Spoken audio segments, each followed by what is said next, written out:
Hello, and welcome to Abby Tyler's Healthy Living. My name is Abby Tyler.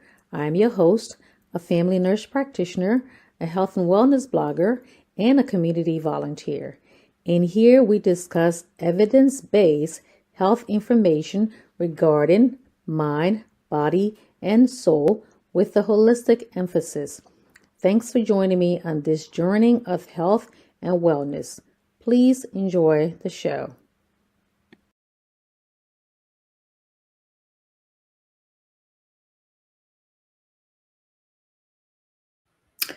Hello, hello, hello, ATHLs. Welcome to our weekly show. My name is Abby. I'm your Healthy Living NP. Welcome back to our regulars. And if you're new here, welcome, welcome. Thanks for joining us. You're joining me from Abby Tyler's Healthy Living page or Focus on Liberia or YouTube. Welcome, welcome. So, as you can see, the topic today is let's normalize these topics, ladies. And please invite your friends. It's nice to have your friends along. Let me just get stuff together here. So please invite others. Again, like I said, if you're new here, this is the show that we do on Tuesdays, a little more lengthy than the shorter videos that I bring during the week. And again, my disclaimer, as always, I'm a provider, but I'm not your provider. So please don't make any changes to your regimen without checking with your own provider. Okay, so let me get started here. So as often, I mean a couple of different women's group and also in the community where different communities where you're in different community groups, whether it's like, Liberian group or you in church group or you in different religious organizations and all that.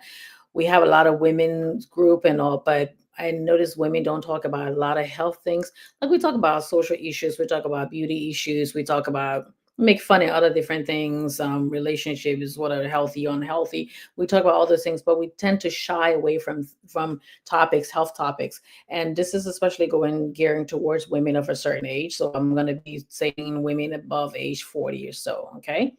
So I'm just going to go over a couple of topics that we don't talk about that we need to talk about more often. And I know it can be uncomfortable, and especially if you don't have the medical knowledge behind it. So you know, it can be like, oh, I don't want to talk about that because I may not be able to present the information that's needed. But we all go through this. We go through our doctor's office and we talk about that with other people. So let's just make it normal to talk about. All right. We're a different generation. All right. So let's see the first one we can talk about. Again, like I said, please give me a thumbs up, okay, if you like this topic, and please share it so the algorithm can get it back to your friends too. All right. So let's talk about the change, right? In our mothers and grandmothers' years, they used to say the change or the plague or whatever else that you could call it. The change would be mostly like I'm talking about menopause. Okay, so usually some people go through it like as early as 40. Some people can still be going through it as late as like 55 or so. Okay, of course, like I said, menopause is when you go through your period from, when you're adolescent or garden, if nothing else happens to win away. Okay. So when you go to menopause where you stop seeing your period for a full 12 consecutive months. Again, like I always say 12 consecutive months, because in case if you're sexually active and you're thinking you're going through menopause because you didn't see your period for a couple of months, and then next thing you know, you may be pregnant thinking, oh yeah, maybe I'm done with this, but no. Okay, so 12 consecutive months if you haven't seen your period, you go to the change. All right. So I know sometimes people don't like to talk about it because society has decided that when you talk about menopause, meaning that you're no longer youthful woman, and you're not, you can have any more children, so you may not get a man who may want to have children and things like that. All of that is true, meaning like you cannot have any more children if you go through menopause, but there's so much more. And then people also talk about, oh, you're going through the change, that's when you become hysterical and you have anxiety issues and you have, depression issues. All of that can, because it's hormonal, all of the things, and affect your hormones and everything. So that can also affect your ability to like live a normal life. Some people don't go through like the extreme. You can go through ways like, some days you're anxious, some days you're depressed. You're talking about the hot flashes where your body becomes really hot all of a sudden, and then it just kind of cools down, and you can go through that. So but also the medical part of that, it also can affect your heart, it can affect your bones and all that, because you're no longer making the calcium and vitamin D and all that. So there's so much more to it. That's just, oh yes, I'm no longer can have children, so I'm done. All right. So and all those things can affect your life. So if you see your GYN, or if you see your regular doctor and all, your family doctor, okay, provider, So you can go there and say, this is, of course, they're going to be asking you questions at that time, like, okay, what's going on? When is the last time you saw your period? Have you seen any changes and all that? So they can talk to that. So many things that they can give you medications that can help with that. You may need medication for a short period of time for maybe anxiety, depression. Sometimes they also have, like I said, affects the heart, your heart health and all. So they may send you to see a cardiologist where you can do some testing, do some screening just to make sure you're okay. Because remember also, in addition to the menopause, you also having issues where you're at this certain age, your heart health and all that. I'm going to go into that next. Okay. So it's important. And then also some hormonal therapy that can also kind of help to kind of replace some of the stuff. And some people don't like medications, but sometimes you don't need to take it for a long time because it also comes with side effects. Granted, with your heart history, granted with your GYN history and all that. So you can talk to your doctor about that. So let's normalize talking about that among our friends, among our family members, among our friend groups, and in different groups on social media or just with your other friends. You don't have to go into details. You know who to trust. You know who can you can give information to, and you know who would just say, I'll just talk to you about something different. Okay. So if you're joining me, this is Abby Tyler's Healthy Living, and this is our weekly show. All right. Next one would be breast health. All right. So that comes from the other one too. So breast health, let's talk. Let's get to the point where we're normalizing, asking our friends, have you had your mammogram yet? Okay. Some people might say, well, I know I heard mammogram give a little bit of radiation. It's nowhere close to where that's going to cause any kind of problem. Okay. Of course, there's like studies going on every year and all that too. So things are coming out. But as of now, they'll be asking you, have you had your mammogram yet? If you're age 40, have you had it? Do you have any family members, your mother, any mother or siblings, female siblings, talking about somebody on your mother and father side? So it's not like to say, okay, yes, my paternal grandmother had breast cancer. So since it's my paternal grandmother, I don't have to worry about that. No, you want to ask them on both sides. Okay. So ask that. Have you had your mammogram yet? We're going to be going to breast cancer awareness soon, but breast cancer awareness is all day. It's all day and it's every month, every day. So ask your friends, have you had your mammogram yet? Do you want me to go with you? Let's plan a date. Let's go to our mammogram together. You don't have to give each other especially if the person is not really close to you. You don't always have to, you can say, I don't want to go, or I don't want to give my results yet because I want to talk to my family about it first. You're certainly entitled to that. So it's not about going out and telling people your business, but just kind of bring it up. Say, have you had your mammogram yet? You talk to your family member. Have you asked your family members about their history? Who had it in your family? And that makes your risk higher. Like I said, every woman, as you get older, you're at risk. You can also get it when you're really younger too, but you're at risk. Okay. But there are other women who are at higher risk, meaning that you have like a first degree relative, mother, sister, mother and father side, and all that. Somebody who has had it before. Okay. So ask your friends, bring all those topics in your different social groups,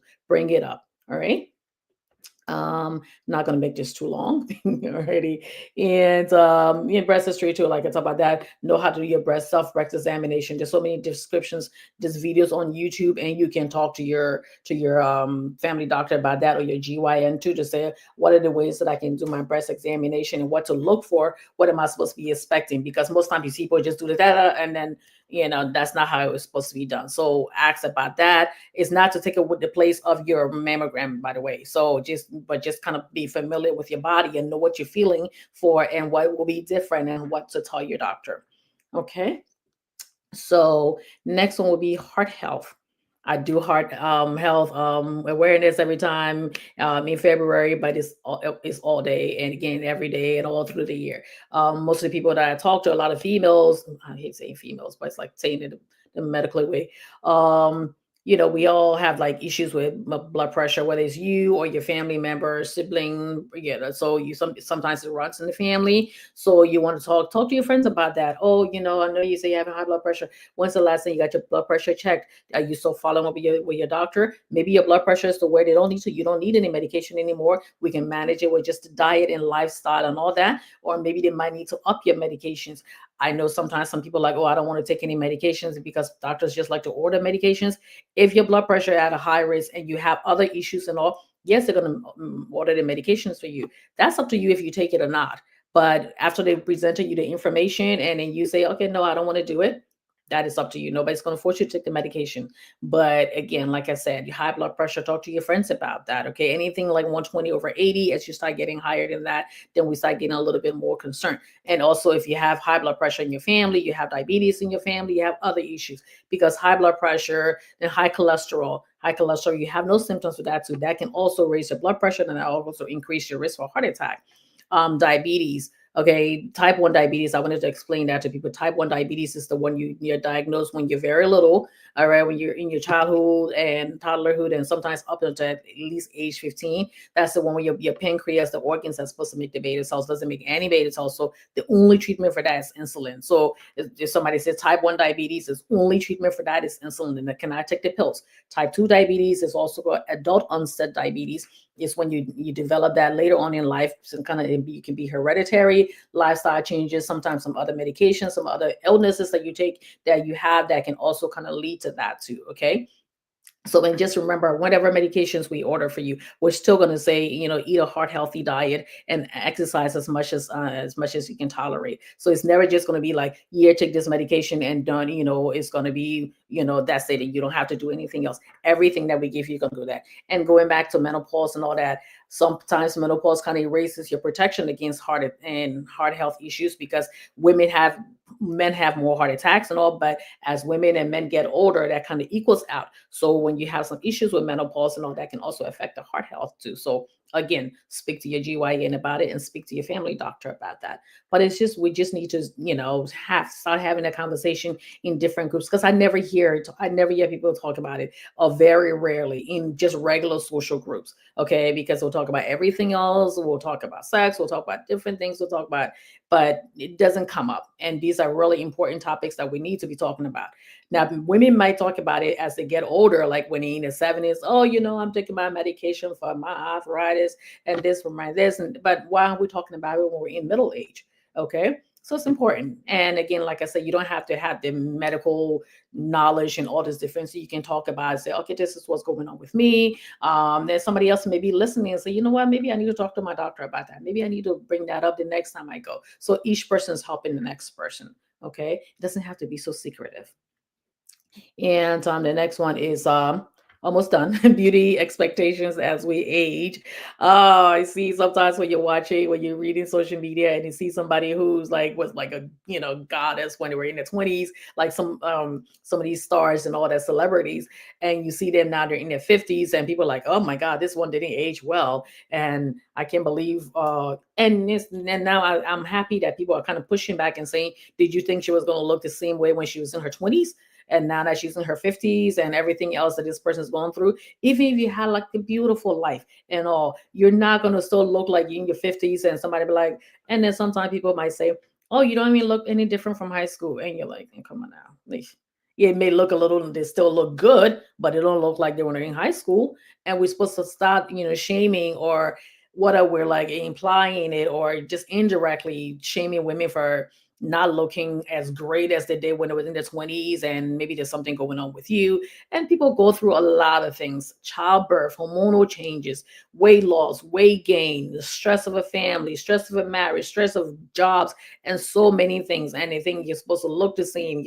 You're not ever supposed to gain weight. You're supposed to, and if you gain weight, it should be respectable gain weight. And and if you do gain weight, you talk to your doctor about it. You can, again, like I said, heart healthy diet, exercise as much as possible. But sometimes you may have to get some help with losing the weight, because if your weight is out of control and you're looking at your diabetic numbers, looking at your blood pressure numbers, looking at your kidney numbers and your liver numbers and all, and if that's going to cause a problem, you can talk to your doctor and say, I may need a little bit of help. And there's no shame in saying, okay, yeah, you may need maybe gastric bypass. You may need to get some medication, like, injectables, where that can help you along the way, because you're protecting your heart too. It's not just all vanity. And even when you're doing that, you still have to eat healthy and you still have to exercise and all. So it's not just a magic pill or magic shot when people say, oh yeah, she only lost the weight because of that, because she only, no, you still have to do all those things to keep yourself healthy. And you're still going to be going through the same stress and everything else too. Okay.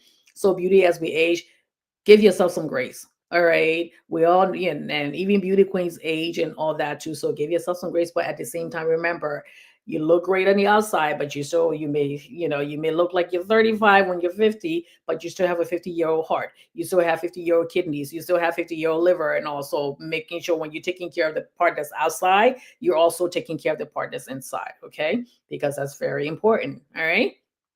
And lastly, is just this is a call to the community. Let me see here. My thing is not opening up. Okay. Sorry, sometimes that happens. So just hide that and not go in here. Okay. Okay, good. Okay, so it's a call to community groups, and it's not just community groups, but also to like social media people. Like I also say, I said at the beginning of the topic, the program here, make sure bringing that up if you in your church groups or in the mosque or in the synagogue or anything that's outside of that. Okay, so you can also say a lot of people have like nurses, they have doctors, they have PAs, they have NPs that go to these different churches, these different mosques or and all of that, and the synagogue and different religious groups and different community organization groups and all. Have somebody once a month, have somebody bring up a topic and talk about it. Okay. At this point, I would really appreciate if it's somebody who has that background because you want to be giving evidence-based information. Okay. So, and other people can chime. It doesn't have to be just like that one person all the time. So talk to them, have the person bring up one topic every time.